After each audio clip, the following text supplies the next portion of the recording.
말씀 나누겠습니다. 함께 읽겠습니다. 40일을 밤낮으로 금식하신 후에 줄이신지라. 아멘. 기도하겠습니다. 하나님 아버지, 오늘도 귀한 하루를 살아갈 때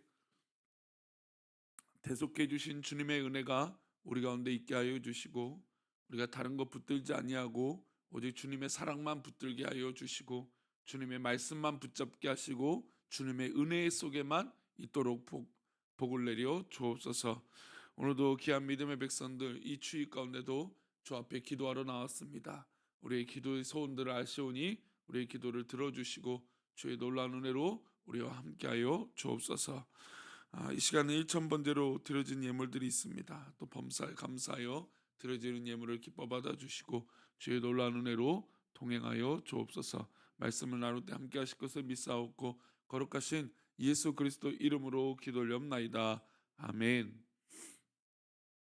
네. 우리가 알다시피 시험이라고 하는 것이 우리가 좀 구분이 될 필요가 있습니다. 우리가 시험이 당했다라는 것은 첫 번째 가장 중요한 건 하나님 말씀의 기준이 흔들렸다라고 하는 시험이 있어요. 이게 근본적으로 사단이 우리 믿음의 사람들을 흔들기 위한 시험이죠. 그래서 우리를 죄를 짓게 만드는 겁니다. 하나님 기뻐하시지 않는 것. 이게 아주 근본적인 시험일 겁니다. 그러나 이것과 좀 교묘하게 비슷한 시험이 있습니다. 이것은 어떤 시험일까요? 바로 우리 자존심이 상했거나 또 우리의 마음이 상했거나 또 우리의 심정이 기분이 좋지 않다라는 것이 있습니다. 사실 이것은 시험이라기보다는 내가 자처한 것이죠.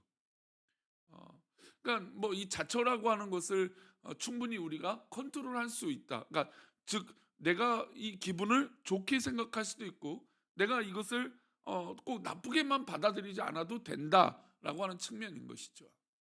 그래서 이 시험이 목사님 내가 시험을 받았습니다라고 말할 때는 내가 하나님 말씀을 붙잡지 못했고 그래서 내가 넘어졌습니다. 이런 시험인 걸까? 목사님 내가 시험 당했는데 기분이 좋지 않습니다. 이것은 분명히 다른 것이죠. 오늘은 좀 근본적인 이 시험에 대한 얘기를 하고 싶어요. 그러니까 즉 우리가 기분이 상했다, 마음이 안 좋다라고 하는 이 시험은 우리가 충분히 그 상황을 이해하고 또 넘어가면 아무것도 아닌 것이니까. 그러나 근본적인 시험이 오늘 본문에 등장합니다. 오늘 본문에는 예수님이 40일을 금식하고 줄이셨습니다. 그러니까 어떻게 보면 시험이라는 건 가장 우리가 뜨거울 때 오히려 시험이 올 수도 있다라는 것이죠. 그러니까 막 부흥 집회에 있고 막 은혜 충만하고 기도원 가서 기도하고 뭐 여러 가지 우리가 정말 막 발버둥을 쳐요. 은혜 받으려고. 그런데 오히려 그때 뭐가 있을까요? 시험이 있을 수 있다라는 것이죠. 막 성령의 충만한 은혜를 받았습니다. 근데 또 반대로 우리가 넘어질 수 있는 여러 가지 시험의 요소들이 있을 수도 있다라는 것이죠. 마귀는 오히려 이 틈을 놓치지 않는다라는 겁니다. 예수님께서 공생애를 시작하시기 전에 세례를 받으셨습니다. 하늘의 문이 열리고 비둘기같이 천사가 내려와 또 하나님의 음성으로 사랑하는 아들이라고 칭송을 해주셨습니다.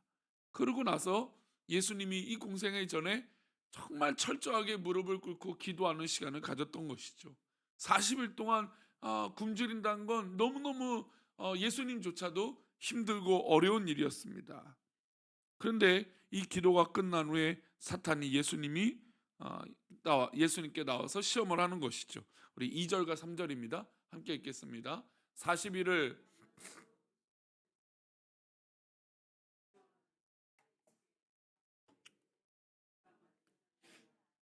명하여 이 돌들로 떡덩이가 되게 하라. 사탄은 돌들로 떡덩이가 되게 하라고 했습니다. 40일 금식한 후에 주님에게 가장 필요한 건 당연히 음식이겠죠. 그러니까 사단이 우리를 시험에 들게 하는 건 가장 우리에게 필요한 그 부분을 공략하는 거예요. 우리에게 가장 중요하게 생각하는 그 부분을 첫 번째로 다가와서 속삭입니다. 배고프지, 피로하지, 뭐가 어떻게 돼야지, 그 부분을 가장 우리를 힘들고 어렵게 공략을 하고 있는 것이죠. 여러 가지 우리가 인생을 살아갈 때 끊이지 않는 시험거리가 우리 가운데 있습니다. 이스라엘 백성들이 40년간 광야에서 끊임없이 하나님을 원망합니다. 그들의 원망 준제는 사실 다른 게 없었어요. 먹는 게 없습니다. 물이 없습니다. 그러니까 우리 사람이 가장 어렵고 힘든 건 가장 근본적인 문제들이 정말 탁 쳐졌을 때, 근본적인 문제들에게 그것들이 건드려졌을 때 정말 이 근본적인 인간의 욕망들이 드러나는 것이죠. 그리고 가나안 정착 후에도 이스라엘 백성들이 어떻습니까? 농사를 지는데 아니 일곱 족속을 쫓아내지 못해서 또 본인들이 스스로 자처한 일인데 그래서 또 원망을 합니다. 그래서 이 가나안 칠족들 중에서 어떤 사람들을 만드냐면 이 물을 깃는 사람, 그러니까 허드렛 일을 하는 사람, 그들을 하인을 삼고 종인 삼습니다. 근데 결국 그 종이 나중에 어떻게 될까요? 그들의 발목을 잡아요. 그러니까 가장 근본적이고 또 하나님 말씀을 지키지 않고 타협하고 또 인간적으로 이건 합리적이다라고 생각하는 그런 부분들이 오히려 넘어질 때가 있다라는 것이죠. 우리는 하나님 앞에 옳은 생각을 이야기하는 것이 아니라 하나님 말씀을 붙잡는 게 더 중요한 것이에요. 아니 우리가 각자가 옳은 게 뭐 틀린 생각이 어디 있겠어요. 각자가 다 맞는 생각을 하고 다 각자가 이것이 참 바른 것이다 생각하는 것들이 있어요. 뭐 저도 있고 우리 뭐 성도님들 다 뭐 각자의 맞는 생각이 없겠습니까? 그러나 그 맞는 생각이 하나님 앞에 중요한 것이 아니라 어제 우리 수요 예배 때도 말씀 나눴지만 전능하신 하나님의 말씀이 더 중요한 거 아닙니까? 그게 더 맞는 거 아닌가요? 근데 우리는 우리의 생각이 맞는 것에 더 접근을 한다라는 것이죠. 이스라엘 백성들도 하나님 앞에 원망하고 넘어지는데 자신들이 맞는 이야기를 하는 것이에요. 자기의 상황에 맞는 그 부분을 하나님 앞에 요구하고 있고 원망하는 것이죠. 그러나 결국 그것 때문에 넘어지는 것이죠. 그러니 우리가 시험을 맨 처음 고민할 때 우리에게 가장 고민되는 그것이 우리에게 시험거리가 될 수 있다는 겁니다. 그래서 그런 문제로 힘들어하는 자녀들을 보고 또 여러 가지 모습들을 볼 때 우리 주님께서 이런 처방전을 내려주신 것입니다. 4절 말씀입니다. 함께 읽겠습니다. 예수께서 대답하여 이르시되 사람이 떡으로만 살 것이 아니요 하나님 입으로부터 나오는 모든 말씀으로 살 것이라 하였느니라 하시니, 사실 우리 한국 교회에 가장 중요한 먹고 사는 문제는 이미 해결이 됐던 거예요. 근데 우리의 기도 가운데 무엇이 문제입니까? 지금도 먹고 사는 것 때문에 기도를 해요. 근데 물론 필요하죠. 당연하죠. 그런데 뭐보다 우선이 되는 겁니까? 하나님 말씀보다 우선이 되는 거죠. 우리가 사실 한국 교회가 늘 뭐가 우선이었어요? 하나님 말씀이 우선이었어요. 한국 교회 역사들을 들여다보면 정말 뭐 우리가 죽어나 사나 하나님 말씀이 우선이다라고 살았던 것이죠. 그런데 이게 순서가 바뀐 거예요. 여러분 우리 앞에 하나님께서 기뻐하시는 것에 순서가 바뀐 것이 있다면 우리 하나님 앞에 내려놓으시길 바랍니다. 하나님 앞에 말씀이 우선이에요. 그리고 그 말씀이 해결되고 나서야, 그러고 나서 내가 먹고 사는 것이 해결되어져야죠. 근데 우리는 먹고 사는 것, 물론 우리가 초신자라면 사실 이게 기도가 맞을 수도 있어요. 우리가 믿음이 연약하고 신앙생활의 연수가 작다면 당연히 우리에게 간급하고 지금 긴급한 그 문제가 우선일 거예요. 그러나 이제 우리가 하나님 앞에 기도하는 사람들이라면 하나님 기뻐하시는 것이 무엇인가? 그러면 그런 부분들이 될 때 자연스럽게 이런 먹고 사는 문제, 우리의 건강과 여러 가지 모든 것들을 하나님께서 채워주실 줄 믿습니다. 그러니까 이게 이제 성숙한 신앙의 모습인 것이죠. 주님이 당하신 두 번째 시험이 있습니다. 어떤 시험일까요? 우리 5절과 6절입니다. 함께 읽겠습니다. 이에 마귀가 예수를 거룩한 성으로 데려다가 성전 꼭대기에 세우고 이르되 내가 만일 하나님의 아들이여든 뛰어내리라. 기록되었을 때 그가 너를 위하여 그의 사자들을 명하시리니 그들이 손으로 너를 받들어 발에 돌에 부딪히지 않게 하리로다 하였느니라. 두 번째는 거짓 정체성에 대해서 시험을 합니다. 사단이 예수님께 이렇게 시험했습니다. 내가 만약 하나님의 아들이거든 뛰어내려라.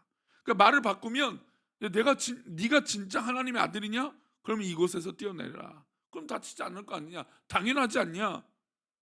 그러니까 우리는 간혹 그런 생각을 해요. 나는 예수를 믿는데 왜 이렇게 힘들까? 내가 하나님을 믿는데 왜 이렇게 가난하고 또 몸이 아플까? 예수님을 믿는데 왜 우리는 평생에 고난이 있을까? 예수 믿으면, 하나님 믿으면 여러 가지 모든 것을 누리고 또 복을 받는다고 하는데 왜 자녀들의 문제들은 풀리지 않을까? 성경을 보면 하나님의 백성들이 당한 고통과 시험이 넘쳐납니다. 실제로 그래요. 근데 하나님의 사람들은 하나님을 믿기 때문에 당해야 할 시험과 고통이 있어요. 나는 아무 잘못도 없는데 하나님의 백성이기 때문에 겪어야 할 아픔도 있습니다. 하나님의 백성들이 죄 지으면 하나님이 가만두지 않습니다. 오히려 하나님은 더 엄격하게 믿음의 백성들을 정말 훈련시키시죠.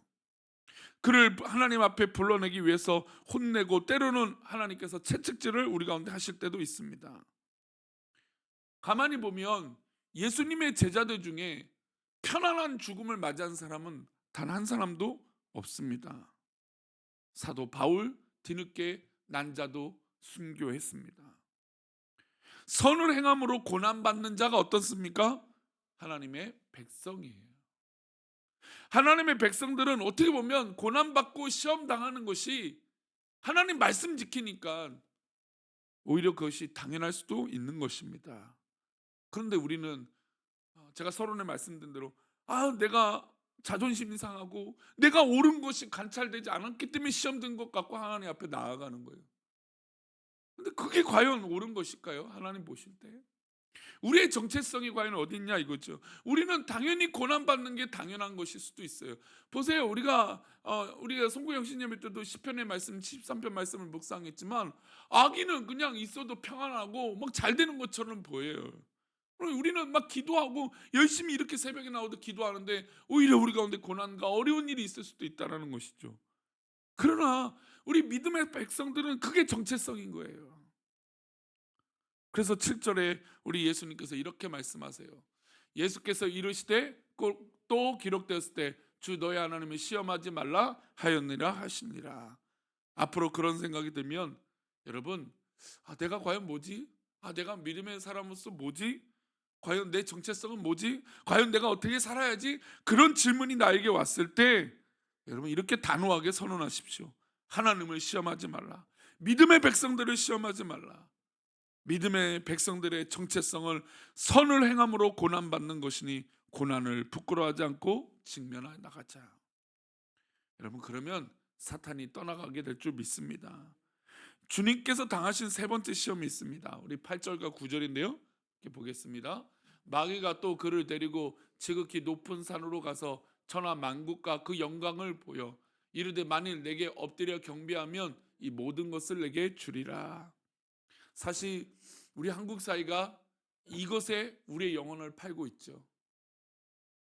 뭔가 되어지고 뭔가 또 다른 방법들이 있고 편법을 하고 뭔가 잘 될 수만 있다면 사단에 엎드리는 경우에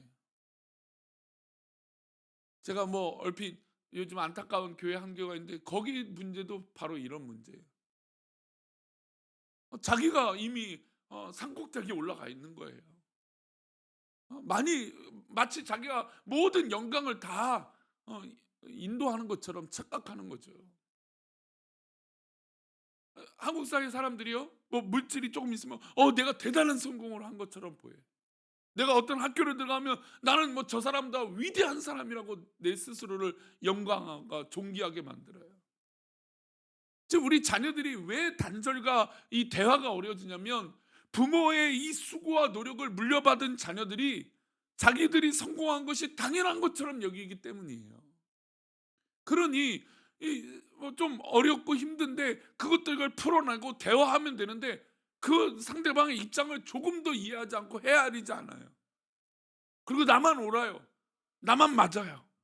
왜요?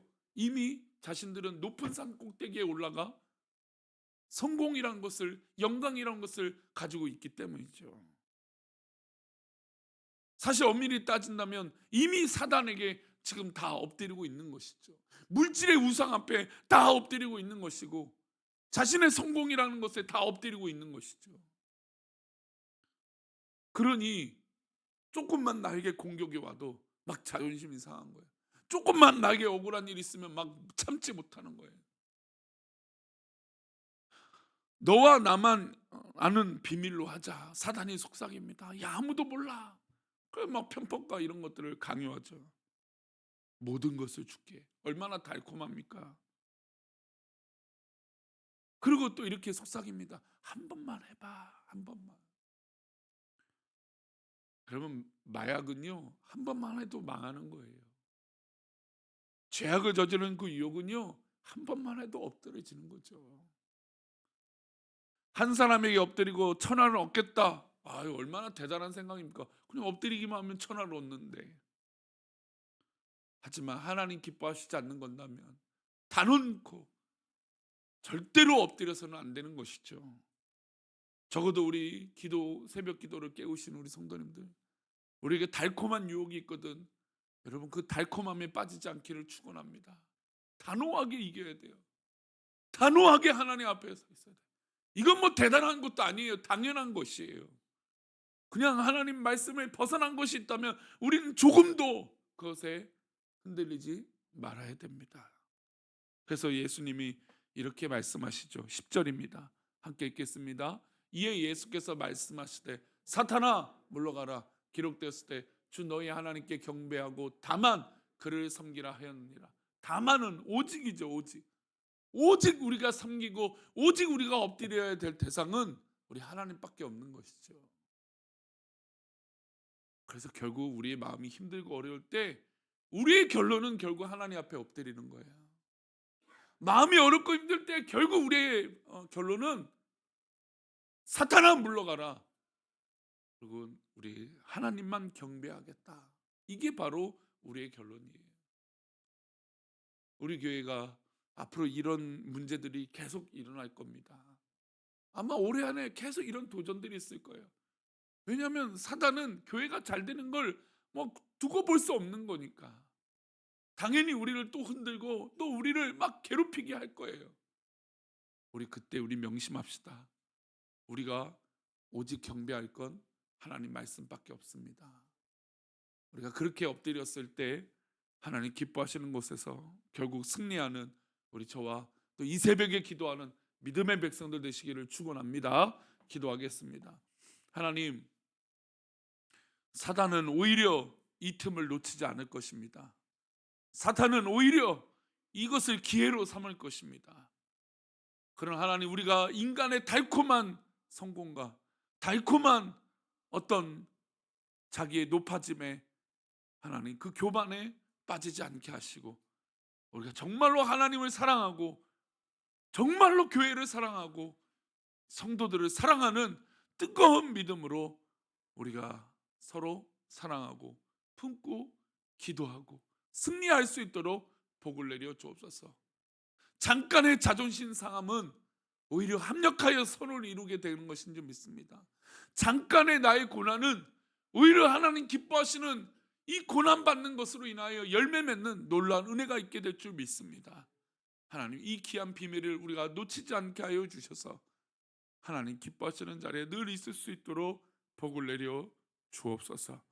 우리와 함께 하시고 우리를 붙드실 것을 믿사옵고 거룩하신 예수 그리스도 이름으로 기도하옵나이다. 아멘.